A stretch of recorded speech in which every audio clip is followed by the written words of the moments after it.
TaylorMade, SUES, Costco. Do they have grounds? Is this a frivolous lawsuit, or does this thing actually have some teeth to it? What is up, everybody? How you living? No putts given. Tony's hat says it, so it's got to be true. That's what we're doing. Where do we get this hat, Tony? This looks like a middle of the mall arrangement.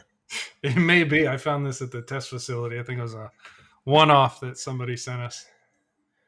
Was it like a kid's project for school or something? Might have been. I don't know.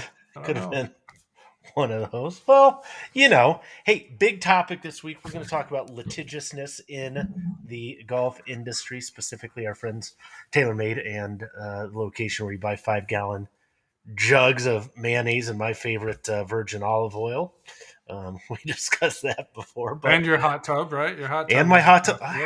Yes.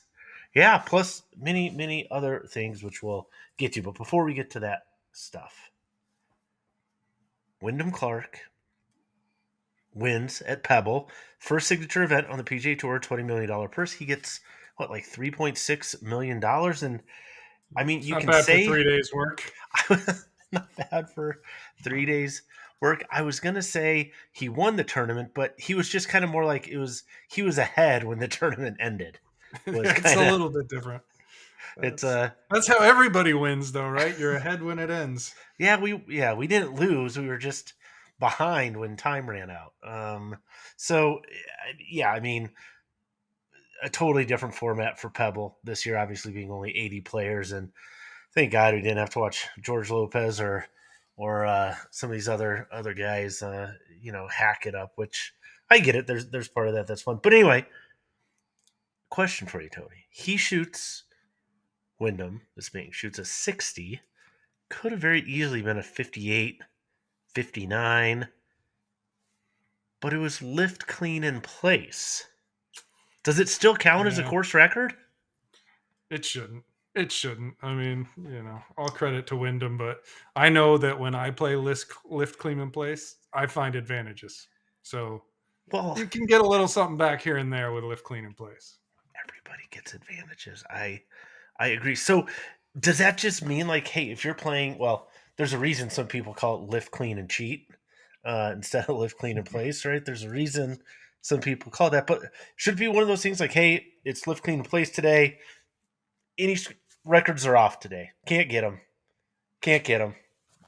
Maybe give it the asterisk, right? The old Barry Bonds treatment, if you will, from back in the day. Yeah, I mean, look, great round of golf. Appreciate it for what it is, but lift clean in place makes the course record piece a little dicey. Here's my solution. A great round. Here's my solution. Wyndham gets the course record. However, if somebody else shoots a 60, same score, and it's not lift clean in place, they kick him out. So he can have the course record until somebody equals it without that asterisk, and then it's tie goes to the guy that didn't play lift clean in place. Fine. Think that's fair? That's fine. You good with that? I don't care. What about Joaquin Niemann? Do you care about Joaquin? I'm not gonna be one of those guys who feels like he got slighted when his course record didn't count the same. So really nothing I need to worry about. You're okay with it? What about Joaquin Niemann? So the 59 that became a 61? The 59 that then wasn't. But was it 60, 61? How many strokes did it cost him? Was it two? 1 or 2? 2, since he doesn't know how to take a drop, and which is partially an indictment. Well, partially an indictment on him, partially an indictment on the rules of golf. But before we get to that, the story here: Joaquin Niemann beat Sergio Garcia. This was the first live event at Mayakoba. Perhaps interesting because you said the weather such that the fourth round couldn't be played at Pebble Beach. Live effectively had a golfing TV audience to itself, and there was a lot more chatter on the interwebs about the actual tournament than it was a good weekend for Live, for sure. Good weekend. I watched 3 soccer games on Sunday, and I guarantee you all of them were more interesting than any of the golf that took place. But, that's me. I get people are People are into it. They watch golf, whatever it is, right? And so when you're the only game in town, and your product in terms of how it's presented, the fact that there aren't 45 minutes of commercials every hour, that kind of thing, is better. Yeah. Eventually the tide will turn, especially when you keep signing players like John Rahm and Tyrrell Hatton that just make it better to watch. Well, here and my other takeaway was that, last week we heard about this massive cash infusion, right? $3 billion into the for-profit entity of PGA Tour, and a lot of people are saying, hey, I'm tired of listening about billionaires and millionaires fighting over who gets more millions. I don't relate to that. Max Honda came out, and I love that he said this. He's like, yeah, I hear you, but at some point, it's only going to matter if it's a better experience for the consumer, for the viewers. And this weekend was a pretty good example. If anybody watched the live telecast, watch that, you'd be hard pressed to find 4, 5, 6 things that you didn't look at there and say, oh, let's say you don't even like the live format. I don't. Let's say that you don't necessarily like the foundation of what live was and is. I certainly don't. But I could pick out in 4 or 5 minutes a couple of things that be like, hey, that's better for viewing. That's better for a telecast. But if you like watching professionals hit golf shots, for example, right? Like, let's say just to put it out there, right? let's say you have this weird idea that you're going to watch a golf tournament because you want to watch golfers, best players in the world, play golf, and something like north of 45 minutes an hour of actually watching golf would be kind of cool. How about 58 minutes an hour? How about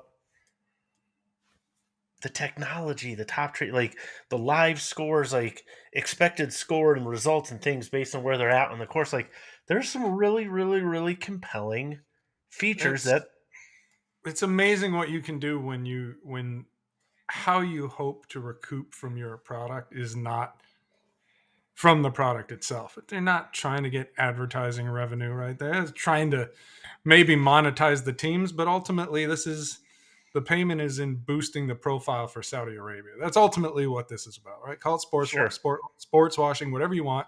It's about making Saudi Arabia more palatable. right? It's not about turning this into a cash cow. And yeah, if they can make a little money, great, but it's not the sort of the ultimate goal. Whereas you look at what's happening with the PGA Tour and the Fenway Sports Group, those guys are going to want their money back. They're going to want to recoup money. They're going to want to make it profitable. Yeah. And I don't know how you do that when money is an object, right? It's not live where money is no object. PGA Tour, money is an object. The players want it. Right. The guys backing this thing want to get their money back. I don't know how you do that without sponsorship, without commercials. All of that stuff, it's, man, maybe they'll find a way, but it's dicey. I don't. Yeah, private equity isn't a charity, so they're going to want return on investment. If anything, from what I've been told from some people I've talked to, it's going to even be more of a heightened focus than before, because these people that are putting in this money, again, they're not doing it out of the goodness of their hearts, right? It's not a charitable contribution. They're going to want to see things that are profitable. And if things aren't profitable, they're going to be heavily scrutinized. And when things get heavily scrutinized, some of those things go away because they're not profitable. So, yeah, I get it. We'll see. We'll see what happens. But I said overall, it was a good weekend for live golf. If you're a live golf proponent, you're going to hold on to what happened this weekend as a good example of, a lot of things that you think the product could and probably should be. Any other final words on that, Tony, or no? Feel good about that? It is Nothing. what it is. I love it. All right. Well, with that, we're going to toss over to HQ real quick. The headquarters of the team in Yorktown, Virginia. For those of you that didn't know, that is where our headquarters is. Tony's in upstate New York. I'm in Colorado, but the headquarters is in Virginia. So, Bennett and team, what is going on there? All right, what's up, y'all? Thanks for coming back to HQ. I figured I'd update you about what's kind of been going on for the last 5, 6, 7 days since we last caught up. So, lots going on at HQ right now. It's a little quiet today, but that's because we finally finished up most wanted driver testing. That's right, results are almost here. We're gonna wait about a couple more weeks. We're almost positive that we know who won. Can't give you any hints yet, but maybe next week I'll give you a bit more of a teaser. TaylorMade is suing Costco, but we did go ahead and cut open those two irons. We've got the K-Sig right in half here, and also the P790, which TaylorMade said that they were inching a little too close to their little patent they had inside here. So what we ended up finding was that inside, we're not exactly sure if they do have a urethane insert. TaylorMade was claiming that Costco was making some false claims about that. So we're gonna do a little bit more investigation on what Kirkland actually has inside. But obviously we were able to confirm that the foam insert was in the P790. So blade putter testing is still going on. We're gonna roll right into mallets, and hopefully by that time, our new facility, which I mentioned last week, will be nice and open. We just got a package in from Students Golf. I'm kind of vibing with this. It's a small, but we're feeling it, we're vibing it. Connor got some stuff in. We're gonna be doing a piece on that. Ooh. Alumni, baby. Alumni from what though? Don't know what I graduated from. Connor's got his master's, so he's just doing a lot of talking. Also, I'm giving these Under Armour Phantom G's a whirl. Connor's got some in as of now, and they're already out, but we're gonna do a little bit of a we tried it, see if they're worth your money or not. Another cool thing that I thought you guys might wanna see, so we were talking with Wedgeworks and we ended up getting some custom wedges sent over, those brand new SM10s, looking pretty sweet. These are Rob's, so he went with the lucky number 13 with that pretty sweet stamping. So you got the clover, and then the green 13s all over that matte black finish, which I'm a fan of, but mine are at home for some safekeeping. Most wanted testing season, you'll be getting your hybrids, your fairway woods, your irons are coming up next, and obviously we're gonna be heading over into our new facility, which will make testing a lot quicker and a lot more efficient. So we're super excited about that. So I mentioned last week that Connor is started on our bag testing, and we went over to the storage unit this morning and we're upwards of about 50 bags right now waiting to get tested. So that's over 3 different categories, but the one that I'm most excited to see is definitely gonna be the ghost bags, which I have right here. It's a little on the heavier side, but they are going for a premium price, I won't lie. But question for you, I have my thoughts, and I know you do too. Yes or no? I vote no, but I want to hear from you. That many dividers, totally not necessary. Anyways, I'm going to toss it back to you, Chris, and we will see you next week. Thank you, Bennett. Thank you, team. Always interesting to see what's going on behind those doors. Let's talk some equipment stuff, Tony. Is Callaway Golf, talking golf balls specifically here, the new gold standard? You wrote an article about this. Tell me about that. Yeah, it's kind of an interesting piece we wrote, looked at the, kind of turned into sort of a past, present, and future look at Callaway's golf ball business going back to when Chrome Soft hit the market. That's kind of where everything, I guess you could say, started anew for Callaway. It gets lost in the details, but it's when Callaway started to get serious about its golf ball business. And so if you look at, for the longest time, what did people say about Titleist golf clubs or, Titleist in general, right? They're a golf ball company that also makes clubs. Right. And you look at Callaway, where they were, and you could arguably say the same thing about TaylorMade going back, several generations of golf balls as well. These were club companies that also made golf balls. And so we kind of look at, how the decision was made, or kind of, I guess you'd call it a fateful decision to launch Chrome Soft in the way that they did and kind of propel them to where they are today. And the consequences of that decision, and primarily, right, when you lean very heavily into Chrome Soft in general, it's very difficult to have a serious conversation with a better golfer. That tour ball space where Pro V1, Pro V1X, TP5, TP5X sit. Callaway struggled in that spot. We've talked about it before. Market share for Chrome Soft X and Chrome Soft X LS combined with the last report below 3%. Right. So that's really what this whole idea of a new gold standard is all about, is reaching that tour player or tour ball player that it hasn't. It's a large part of the market. Certainly in terms of dollar share, it's huge. So, I know a lot of people say, nobody plays those balls. Look at a market share report. You'd be surprised, right? Yeah. you sell a lot of dozens of super softs, but the money is made in the tour side, and that's a spot where Callaway has not been a strong player. At least, they haven't had a product that resonated with kind of the golfer in that space. And so, again, new gold standard is all about, a product line that they say is the best on the market, a new gold standard, if you will. Yeah, and I think, and people will link to the article because there's a lot more in the article than we have time to get to in here. But certainly nobody's been more critical of Callaway and ball production stuff than we have in the past, and that's fine, and that's one thing. But my biggest question is, in terms of what you've seen the inside and outside of every golf ball, probably pretty much every golf ball that's worth discussing on the market. What's your level of confidence like in terms of, because fundamentally when a lot of people buy stuff, whatever, it comes down to trust. Do I trust that I'm getting a product that's worth the price that I'm paying for it or whatever? What's your level of trust right now today with Callaway as a golf ball franchise, specifically this tour category? So we're not talking super soft and stuff like that, but Yeah.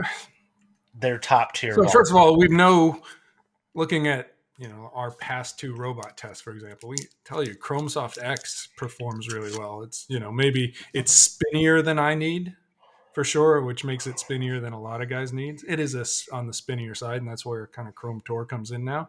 But it's a very high performing golf ball. So we've seen that they can make product that perform. The quality, my perception there is that it's improving. And so, we've seen improvements from each generation to the next. It's been almost 2 years, because we try and get these into Ball Lab as quickly as we can. So they were measured early after release, and so it's been effectively 2 years since we last measured Callaway urethane golf balls made at the Chicopee plant. Right, all these qualifiers. So I'm curious. I don't know what we're gonna find, but I expect that they will be better. To what extent they're better, I don't know, but I think if you look at the last release, how those pretty much everyone, all three of the models were in that, certainly in the average to maybe slightly above average in some cases. And so, by definition, right, most things are average. We've talked about this, and so Right. And they weren't for a while. They certainly weren't. They were a below average quality golf ball company. That's fair to say. So I think we've gotten to the point now where there aren't any significant reasons to avoid playing a Callaway ball. But as I talked about in the interview and talking to Eric Loper in particular, Callaway's head of golf ball R&D, they understand you're fighting a lot of history. And so if you give me a product that's only as good as what I'm playing now, I'm probably going to revert to the history that I have playing that other product, and that's typically how things have worked in the golf ball category. So it's not just a new product, a better product. It's really, how do you go about overcoming history to an extent, which is kind of a wild way to think about it, but it turned out to be a really interesting conversation I had with those guys. Yeah, the other thing that I took out of there just real quick is that for the first time, like you said, getting serious about the better golfer, this is arguably its best case that it's willing to do that. And if you just look at before, right, performance spec wise, they didn't have anything that really went head to head against Pro V1. And which is remarkable, right? Because, and it's not like, I will tell you, for example, a TP5, and it's probably the closest comp, right? A TP5 isn't really like a Pro V1. A Bridgestone Tour BX isn't really like a Pro V1 if you want to look closely. And so they're not a lot of absolute direct one-to-ones, but kind of in the ballpark, if you will, for especially somebody who's not going to really be super discerning about every nuance of flight and spin and things like that. Callaway didn't even have anything in that, kind of, sort of, maybe a little bit like a Pro V. Really, nothing at all in that category, and not since you'd have to go back to Speed Regime. I think we, as I mentioned in the article, right, a product called Chrome Speed that was supposed to launch alongside Chrome Soft, but inside the walls of Callaway, everything was Chrome Soft. They just they realized that their employees, this was the one that everybody was kind of taking to, and so Chrome Speed hit the dust heap before Yep. ever hitting store shelves. And that really would have been, that's how far back you would have had to go to find something like a Pro V1, some prototypes on tour here and there, but in terms of what was on shelves, you really have to But go back to now, Speed Machine. but now it is, it is their intention, and I appreciate them being direct about this. They're not beating around the bush. They're not saying, well, it's like, nope, we are coming after this. Now, again, it's always nice to be the standard against which everybody else is measured. Let's not pretend like for a second that the bar or the goal or anything or any market dynamics are changing significantly in that regard. But Callaway's saying, hey, if you're a Pro V1 player, we want you to try this. If you're 1X, we want you to try this. And like you said, it can't be as good because you're going to revert back to what you're comfortable with. So is that Callaway's position that this is better? That's what they're saying. In fact, I sent one of the guys a text on Friday. That's when the ball hit retail. So I was like, hey, how does it feel to finally be able to play a ball like a Pro V1? Because I'm a wise ass. And his response was, I'm playing one better. So, certainly they like what they have. It's the beauty of it, right? It's the old Nike maxim, excuse me, like consumer decides. So, right.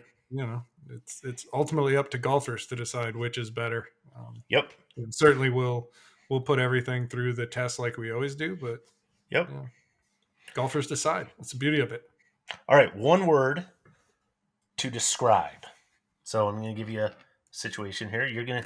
What word to you best describes Lexi Thompson signing a ball deal with Maxfli? That is wild. Your word is wild. Okay. Why is it wild? Why wild? You think about Maxfli, I'm telling you, really good ball, foremost made, made at a good factory, consistent, habitually now 3 generations among the best we've tested. So in terms of quality, it makes sense, but we are talking about a known commodity, an LPGA tour player who's had a pretty long run with Bridgestone, entering into a sponsorship deal with a big box retailer who just happens to make a golf ball. So that's wild, man. That is absolutely wild. It is wild. My word for it is confirming. And the reason I say that is a lot of people through this, I'm guessing there's still going to be a number of people that will find out about Maxfli and the golf balls. This may be the first time they've heard about it, or right to the degree that Lexi gives it credibility or additional exposure, people are going to find out and figure out what we've known for the last, like you said, couple generations. So to me, it's confirming in that it validates in some way all the testing that we've done, what we've known and talked about internally for some time, and what we've heard back from consumers over and over and over and over, is that Maxfli makes a damn good ball. And that's not particularly surprising to those of us that already knew that, but it is wild. It's still wild, man. That's big box sporting goods retailer. And you wonder, like, you're trying to think, all right, she's still under contract with Cobra Puma. Is this a 1-year gap where she plays Maxfli for 1 year and then it's a big full package deal with TaylorMade or Titleist or Callaway or one of those? Or is this let's run out the clock on the Cobra Puma deal, and assuming she doesn't re-up with Cobra Puma, right? That's certainly a possibility. Sure. But does she go? Like, is she full ambassador, full bag from Dick's Sporting Goods, where it's like, hey, I play what's best for me, and you can get it at Dick's. You play what's best for you, get it at Dick's, whatever it happens to be. And be your own brand. She could. Right. Check this there out. You go. What if we've said too, Lexi could be the official golfer of Most Wanted testing? Test what's best for you. Put it in the bag. She feel like play small piece of it, but the Dick's Sporting Goods is kind of changing, right? You tend to think of big box retailers as having like just right down the middle, nothing else. But we're seeing them like the Jordan Lowe's, for example, great example of like getting into these trend limited edition type stuff and thinking like, hey, I can get all of that at a big box retailer now. So again, wild, may go nowhere, or maybe Lexi's part of something bigger. I don't know, but it's I we're love that certainly going to idea, be though. talking about it this time next year. I think this is not over with. Let's stay in the ball category here for a moment.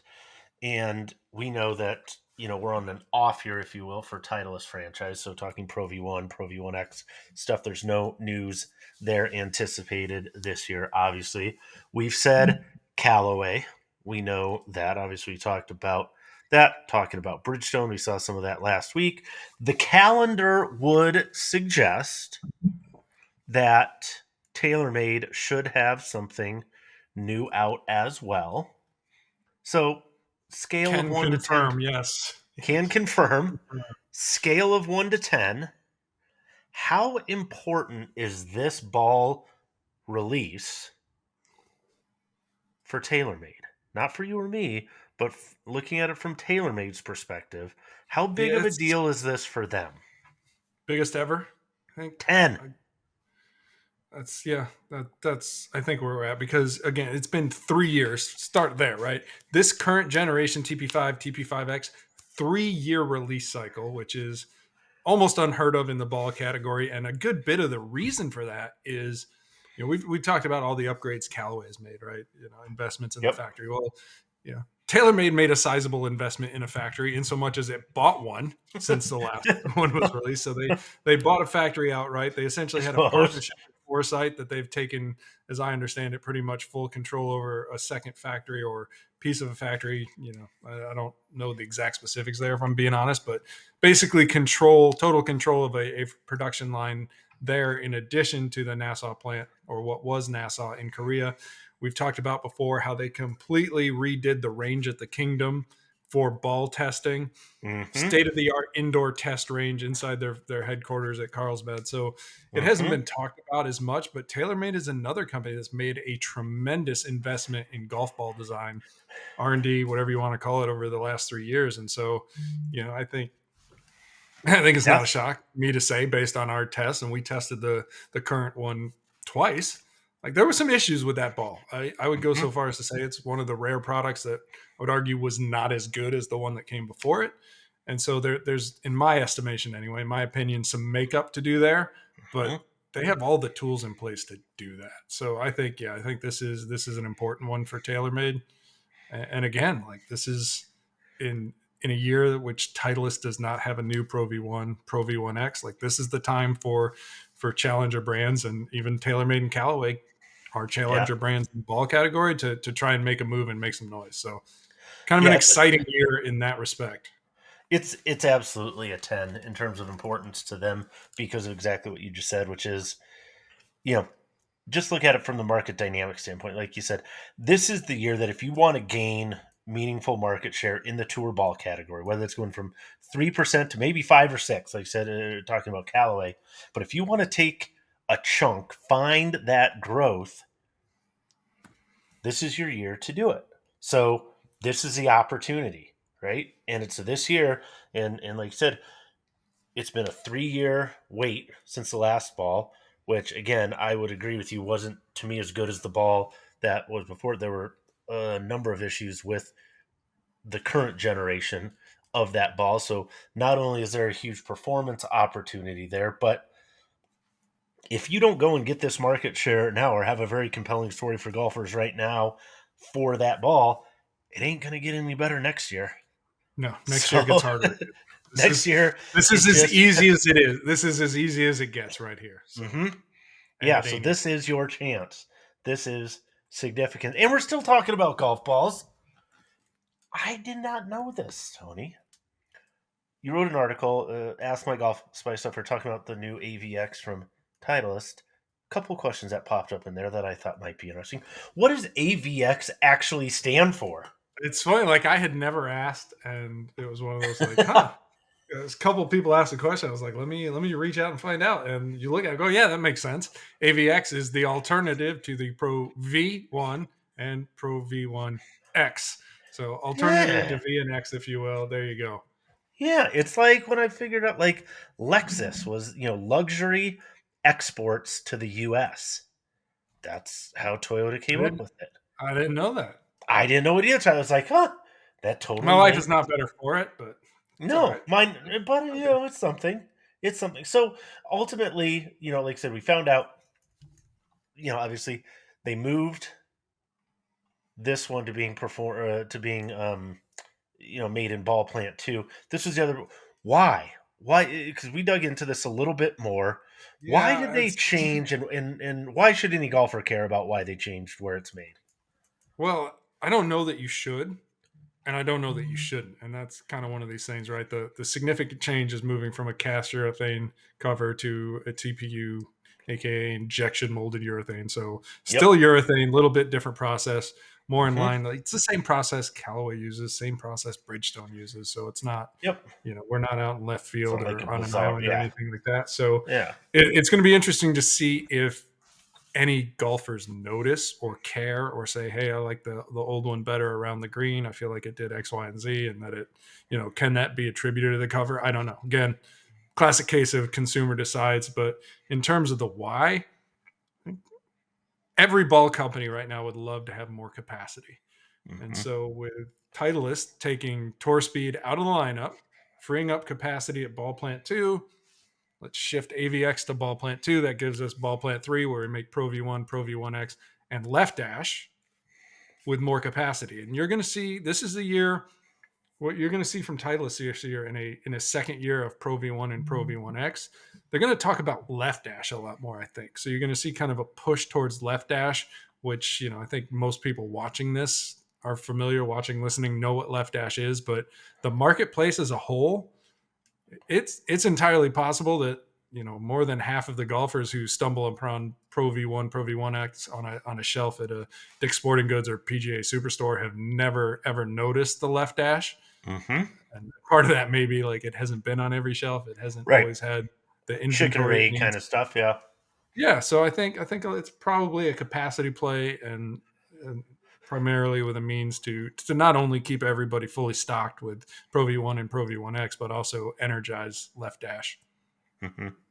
Yeah, and again, other questions if you want to go read through that, because I think that's particularly interesting. But on to our main topic. We're going to spend the last chunk of time diving into sometimes what's a little bit of the underbelly, not the fun, sparkly, happy rainbows and unicorns part of golf industry stuff every day, but sometimes companies sue each other.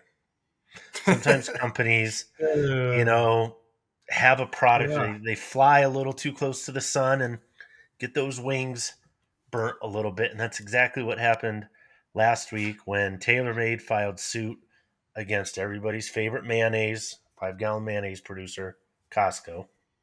Yeah, man. What did they actually sue them over? What is the brief actually? I mean, it's sort of like broad, but like patent infringement a little bit, and then false advertising, which may be tied in. And it's, who knows? It's just a noise for now, but noise potentially headed to court. Welcome to the golf industry again, Costco. I mean, this, they got into a tit for tat with Titleist over the first generation. I believe it was even the 4-piece, right? Golf ball. Yeah. And, here we go again with TaylorMade over, hey, these are, in our minds, somehow too similar to our P790. So we're talking irons, right? We're talking the Costco, the Kirkland Irons, which, again, we're talking injection, some type of hollow cavity, urethane molded urethane insert, right? I mean, what's interesting, right, is right when the irons came out, it's like, man, a lot of people said it. Oh, those look like the TaylorMade P790s. Like, geez, these look a lot like that, right? And there's a company, Indie Golf, in Southern California that has made other stuff for Costco that also does other manufactures other golf equipment. But yeah, and here's another interesting twist, right? TaylorMade, when it created the P790, was sued by.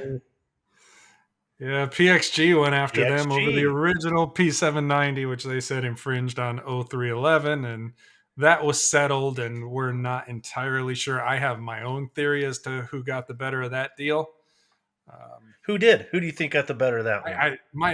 My hunch is that PXG came out ahead on that one, just kind of in some of the things that were said, kind of the way things were worded. But I don't know that for a fact. You know, everybody is super tight-lipped about anything that has to do with the court cases and legal stuff. But yeah, so I don't. It's just that's kind of a between the lines read, if you will. But it's interesting because you wonder, like, did Costco know how litigious this industry is? We've joked about this, how every company has a legal department, and it just seems like once a month or potentially even more often they have to fire off a letter to somebody else's legal department because I feel like it just like makes them justify why they have jobs. And so it goes back and forth and round, and it's kind of a running joke about legal departments firing notices and letters back and forth. And so much of it you never ever hear about because it doesn't get to this level. It's just kind of like again, almost like a warning or, hey, we see you, we don't know that that's all right,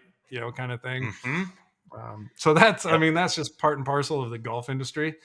The other piece of this that I find interesting, and where Costco, again, I have no idea if they knew what they were getting into or not. As far as the golf, the litigiousness, so big. Yeah. But the other thing too that goes on a lot in the golf equipment industry is some horse trading, where somebody will be like, "Hey, you violated my patent," and they'll be like, "All right, I guess we did."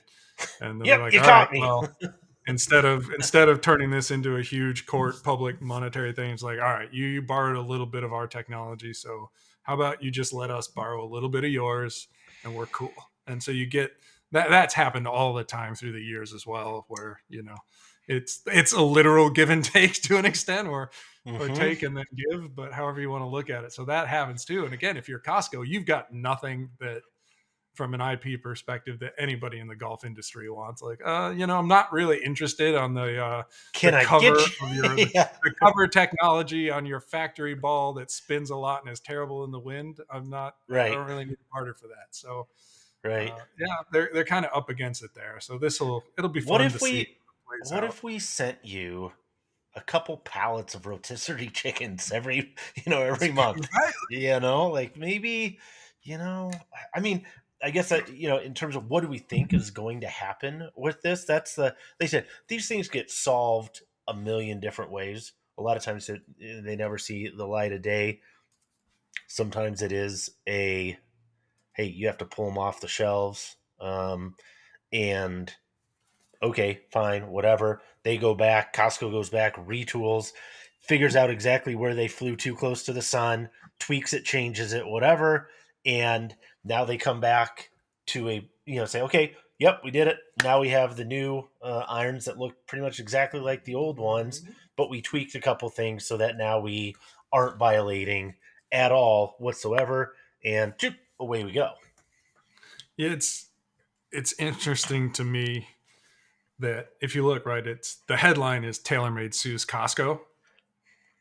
The rest of it is, and the Southern California design firm that helped produce the irons for Costco. So Costco's obviously the big guy in this conversation, but TaylorMade also went after the smaller guys that played. It appears like a significant role in helping Costco bring these irons to market. Little ripple here, that company is run by a former Callaway golf employee. Oh, really? That's what I was told. So yeah, it's but again, small. It's a very, very small industry that Costco has tried to infiltrate, and kind of as the disruptive force. No idea to what extent the lawsuit by TaylorMade is justified, reasonable, warranted, accurate, whatever you want to call it. Sure. But I mean, it's pretty clear, like, Costco is an intruder in the golf industry, for better or worse. Right? Obviously some value for golfers, which is good, but certainly seen as an intruder by the established brands. And yeah, you're gonna fight that with everything you can. Just like, again, there was back and forth with Titleist over the first golf ball. And so we're just seeing it again. And I suspect any time that Costco comes to market with a seriously disruptive product, if that IP isn't buttoned up really, really tight, it's going to happen over and over and over again. So, here we go. Yeah, I mean, particularly if they want to do it, like I said, under kind of their own private label, as a Kirkland signature brand, as opposed to, we saw this before, right, at big box retailers where companies would make more or less a lesser version of an existing product as a private label kind of for that particular Samsung company. TVs at Best Buy kind of deal. Yeah. Exactly. So is that a way around it potentially? Who knows? But again, I found it fascinating though, right? Because we have, anytime we publish a picture of a new iron, a new anything, get 100 guys that are like, oh, that looks like blah blah blah. They ripped that off from this, and Yep. as soon as we, those same guys, as soon as we cut the irons open, like, they don't look anything the same. How can Taylor? They don't look anything alike. How can TaylorMade sue? I'm like, well, it's because patents are written so broadly, so vaguely, that you can cover a lot of things and make it very difficult. All I saw when we saw, check out the cutaways. We posted a video on Instagram. Mm-hmm. If anything, I looked at that Costco iron and go, "Whew, that is not a good design." When you look at how thick that face is, and then you got the stuff behind the face that's going to keep it from flexing even more. Mm-hmm. And it's no wonder why the lofts are kind of strong and they fly low and all that stuff. Yeah, trying to get speed out of a player's distance design that, when you kind of take a look under the hood, doesn't really look like a player's distance design. No, thick face, a lot of like I said, a lot of insert in there, and again, depending on how close. Is it an insert? Well, is it? Well, I don't know. I don't know. We'll have is to it wait. injection molded? Is it Could urethane? Is it I an don't know. insert? What's a urethane? You tell me. I don't. All we know for sure, the only thing we can say for sure is the same thing we can always say, which is the lawyers will win. They will get paid. They will justify their, retainers or whatever, and they will win. Beyond that, I have no idea. I have no idea what's going to happen, but there's probably, we could do episodes on the best and worst, pieces of legal filings and briefs in the industry, or who sued whom over what, and there's stories, right? Like, there's again so many times where it's just like, well, we didn't like that, so we're going to fire off a letter, and like, we don't, there's no firm ground to object, but hey, we've got lawyers and they need something to do, so fire away.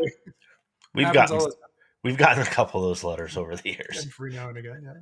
Every now and again. If you want to get one quickly, just, do something that says like the Masters, or, not even that, but just use yellow and green, and be careful. They will. As long as you don't say the Masters or use the logo. You know what? I will say, I mentioned this. Like, they sent us a letter, the Masters, but it was super polite. Like Southern hospitality. As you'd expect. Like, it was like, hey, could you please, so that we don't have to, blah, blah. Like, oh, yeah, all right. And we looked at it. Right. My bad. We didn't mean to, but that's fair. That's fair. Yeah, we didn't get to the angry status. Anyway. We didn't get to TaylorMade at Costco level of... we did not get there. No Southern hospitality there. All right, last question of the day. It is Waste Management Open Week, Tony. Give me a winner. Who's going to win this week? I don't even know. Like, they keep just dropping out of the field. I saw, like, Hovland's out. Xander Schauffele's out. I don't know who's left. I don't know. Like another 155 people or something like that. I don't know. Is Max Homa playing? Let's go with Max. Sure. You like the Max man? Just for no good reason at all, other than Max. It was just, Right. Why not? All right. I like Justin Thomas this week. I just got a feeling. Who knows? He'll probably drop out too. I just feel like it just feels too rowdy for Justin Thomas. I don't know. Too rowdy for his buttoned up Grayson. Exactly. Exterior and things. I don't know. I think he'll get into it with Greg. We'll see. Anyway, if you have questions, comments, find us, follow us, GolfSpy T, GolfSpy C. No puts given. We out.